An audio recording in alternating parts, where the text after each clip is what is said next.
Hola, vamos a estar ya bueno, no terminando porque todavía nos falta un fin de semana, pero vamos a hablar propiamente de la clase de hoy de las herramientas para resolver un conflicto.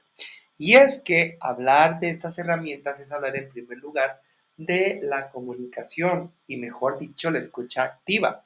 Escuchar, ya sabemos que es como se denomina la habilidad de comprender lo que otra persona está diciendo y pues es parte esencial y muy importante de la comunicación.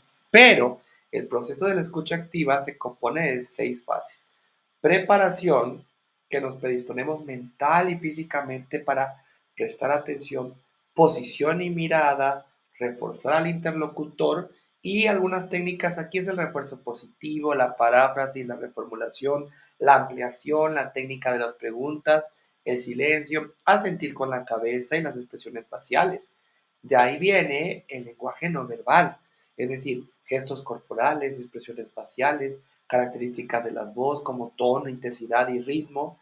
En el penúltimo lugar está obtener las ideas principales y por último la retroalimentación. Si este esfuerzo, porque si es un esfuerzo, de escuchar no es estorbado por nuestras ansias de responder o argumentar, entonces sí somos capaces de considerar sin juzgar lo que nuestro interlocutor o nuestro emisor dice y entonces podremos entenderlo. Pero, es que hay factores que nos pueden estorbar en este proceso y hay que tener cuidado para evitarlos. Ensayar, no pensemos en lo que vamos a decir cuando ya esté terminando. 2, soñar despierto, que andemos con la mente vaga por ahí. 3, juzgar. 4, filtrar, o sea, solo ir una parte de la conversación y hacerle caso omiso al resto, perdón. O lo otro que molesta mucho, que es complementar. ¿Cuándo es esto? Cuando interrumpimos para completar la frase que él o ella aún no ha terminado de expresar porque creemos saber lo que va a decir. La otra es leer el pensamiento, es decir, tratar de adivinar lo que la persona está diciendo. Por último, interrumpir.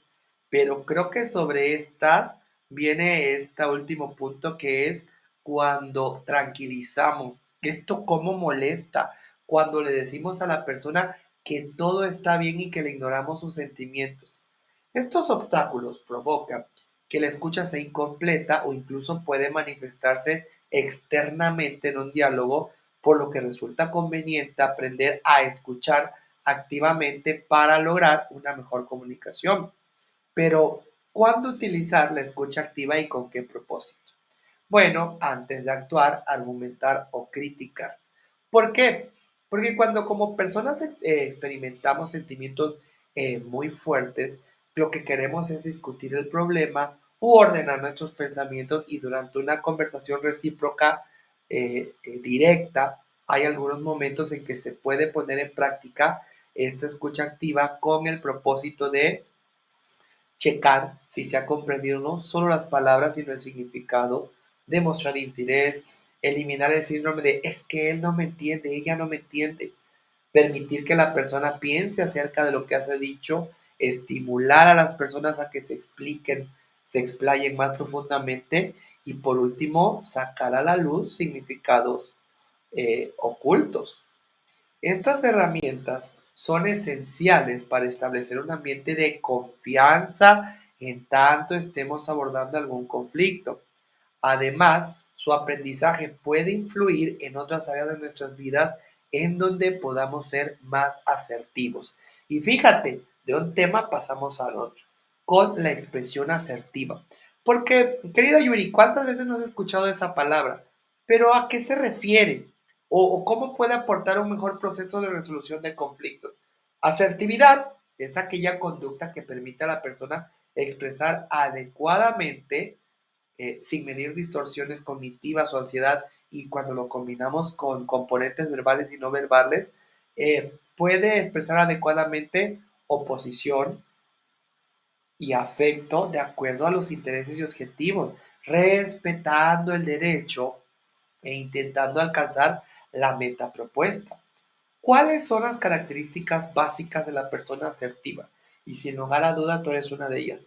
Libertad de expresión, comunicación directa, adecuada, abierta y franca, facilidad de comunicación en toda clase de personas y por último, su comportamiento es respetable y además acepta sus limitaciones.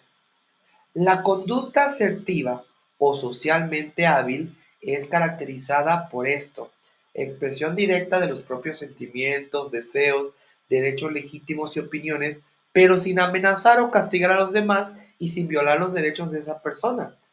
La aserción implica respeto hacia uno mismo al expresar necesidades propias y defender los propios derechos y respeto hacia los derechos y necesidades de otras personas. El individuo tiene que reconocer también cuáles son sus responsabilidades en esa situación y qué consecuencias resultan de la expresión de sus sentimientos. También podemos explicar o revisar estas categorías que comprenden el término de asertividad. Mira, hay expresión de sentimientos positivos y negativos. ¿Cuáles son los factores que la conforman?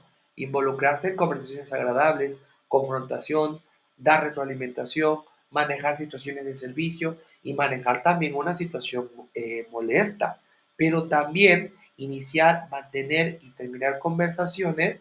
Los factores que las conforman es iniciar la interacción. También viene el pedir favores y hacer peticiones.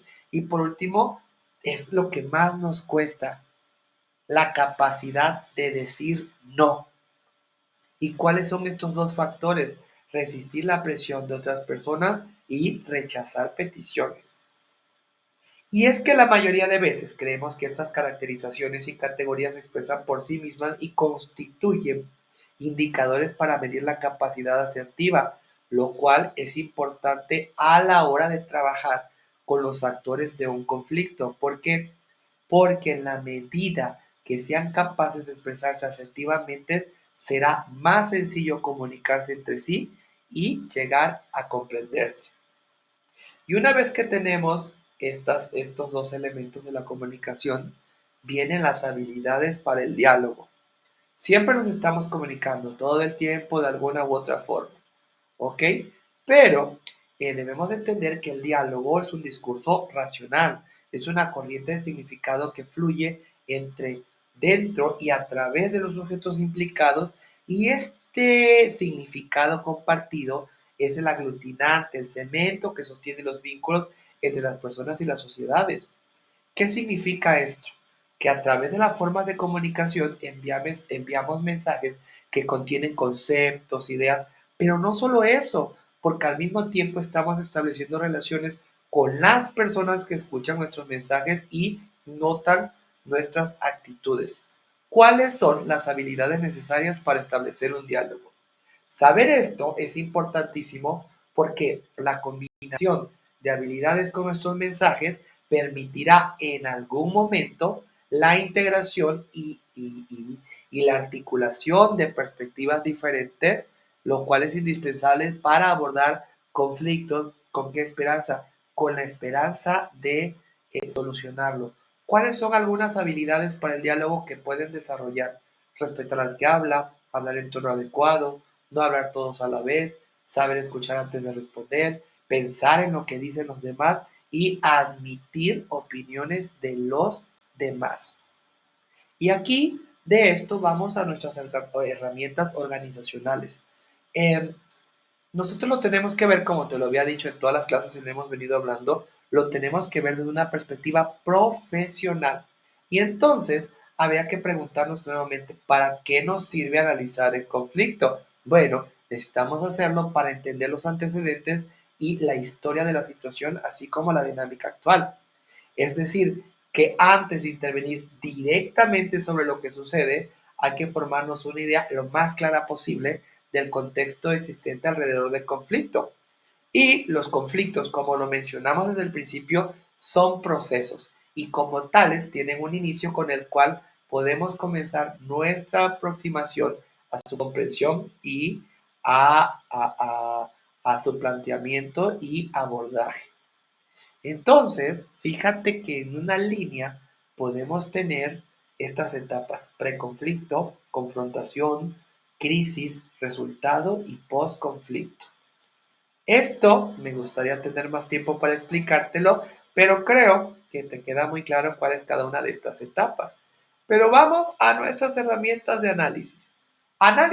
Herramientas de análisis podemos tener, muchísimas, pero te quiero proponer, aunque sea tres, para tu conocimiento. Y aquí en ellas se trata de ir investigando sobre pistas diversas y confirmadas, la serie de sucesos, los actores que intervienen y las acciones realizadas a fin de proveernos una visión panorámica de la situación.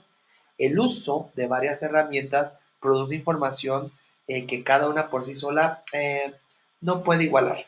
Y es muy importante darse el tiempo necesario para utilizar varias de ellas y procurar que las partes involucradas, reunidas o cada cual por su lado, asuman un papel muy activo en la elaboración. ¿Ok? Entonces, ¿cuáles son estas formas eh, de poder realizar el análisis de los conflictos? Fíjate, y esto te lo pongo para que lo puedas investigar un poquito más a fondo, lo puedes buscar el triángulo CC. Y aquí encontramos el árbol del conflicto, análisis del campo de fuerza, pilares y pirámides. ¿Ok? Y esta cuestión es que podemos poner a un principio que puedas conocer la herramienta, la línea del tiempo. Y la línea del tiempo es muy sencilla y muy útil, porque brinda la oportunidad de conocer la visión de ambas partes acerca de una serie de eventos en el proceso del conflicto. Incluso las partes, ellas, pueden acercarse la serie de eventos en el proceso de conflicto sin ningún problema. Pero ellos deben de estar conscientes de los sucesos que no siempre tendrán la misma cuestión para ellos. Ahora, lo segundo es el mapa del conflicto.